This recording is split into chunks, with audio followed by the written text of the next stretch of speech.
Maternity and child welfare ایسوسی ایشن registered المرکز Jhelum کا ماہانہ اجلاس۔ جہلم ٹی وی 19 نیوز کے ڈائریکٹر ڈاکٹر تصور حسین مرزا کی رپورٹ کے مطابق میٹرنٹی اینڈ چائلڈ ویلفیئر ایسوسی ایشن MCWA رجسٹرڈ المرکز جہلم کا ماہانہ اجلاس آج گلشن حقیق ہال المرکز جہلم میں منعقد ہوا، جس کی صدارت ڈاکٹر شہزانہ امتیاز نے کی۔ دیگر شرکاء میں ڈاکٹر شہناز شاہد، چیف کنسلٹنٹ MCWA، سیدہ شاہدہ شاہ، کرنل ریٹائرڈ محمد عبید مرزا، ڈاکٹر شاہد تنویر، سابق PDO ہیلتھ جہلم، ڈاکٹر محمد اسد مرزا، ڈاکٹر عائشہ مرزا، روبینہ تبسم، سابق پرنسپل گورنمنٹ مدرسہ البنات جہلم، فرزانہ اجمل، سعدیہ مزمل، سیدہ تہمینہ عروج، سدرہ مزمل، تہمینہ گل چودھری، مصباح ڈار اور سید اختر علی شاہ شامل تھے۔ اجلاس کا آغاز تلاوت کلام پاک سے ہوا، جس کی سعادت کرنل ریٹائرڈ محمد عبید مرزا نے حاصل کی، جبکہ ہدیہ نعت رسول مقبول صلی اللہ علیہ وسلم اختر علی شاہ نے پیش کیا۔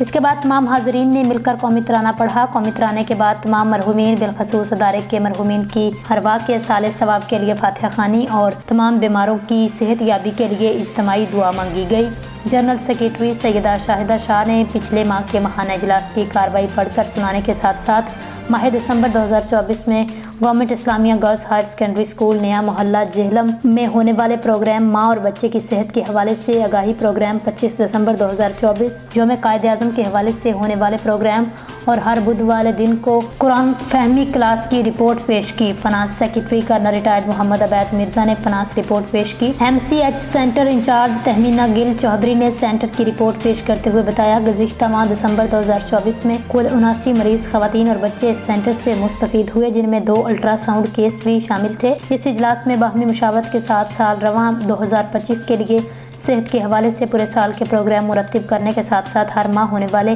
ماہانہ اجلاس کے لیے میزبانی کرنے والے میزبانوں کا بھی چناؤ کیا گیا۔ اس اجلاس میں نئی ممبرشپ اور فنڈ ریزنگ کے حوالے سے بھی لاہ عمل طے پایا گیا۔ اس کے بعد سیدہ شاہدہ شاہ نے ڈاکٹر شاہد تنویر اور کرنل ریٹائرڈ محمد عبید مرزا کے ہمراہ المرکز کونسل جہلم کے صدر ڈاکٹر محمد اسد مرزا کو ملک کے مشہور رسالے ماہنامہ سرگزشت کراچی میں اپنی شائع ہونے والی سچی کہانی جواری کا اعزازی شمارہ پیش کیا۔ اجلاس کے اختتام پر تمام حاضرین کو پرتکلف چائے پارٹی دی گئی، جس کی میزبانی تہمینہ گل چودھری نے کی، جس کے بعد یہ اجلاس اختتام پذیر ہو گیا۔